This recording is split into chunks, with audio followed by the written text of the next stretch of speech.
Welcome to our presentation on Kennedy Medical Journals and the National Institutes of Health, NIH. We will examine RFK Jr.'s assertion that major medical journals are compromised by outside funding, as well as the response from the editors of two prominent journals, the New England Journal of Medicine, NEJM, and the Journal of the American Medical Association, JAMA.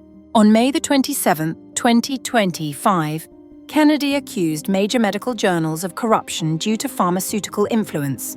He proposed barring NIH scientists from publishing in these journals and suggested creating new government-run journals. Editors corrected a misquote by Kennedy regarding Marcia Angell, former NEJM editor.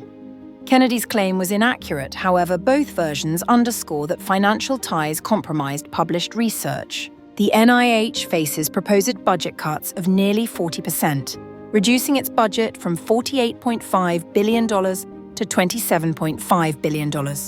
This reorganization would consolidate 27 institutes into 8, affecting numerous grants and agencies. Critics warn that budget cuts may force scientists to seek pharmaceutical funding, increasing bias risks and undermining independent scientific inquiry. Medical journals have implemented disclosure and conflict of interest policies since the 1980s. While these policies help, they cannot fully eliminate industry influence without alternative funding sources. Kennedy's proposal for NIH scientists to publish in government-run journals faces criticism for potentially lowering standards and increasing political influence over scientific publications. The editors acknowledge the problem of pharmaceutical funding in research, but clarify that journals like NEJM did not create this issue. They point to the scientists who publish in the journals. Efforts to mitigate conflicts of interest include policies requiring authors to disclose business associations.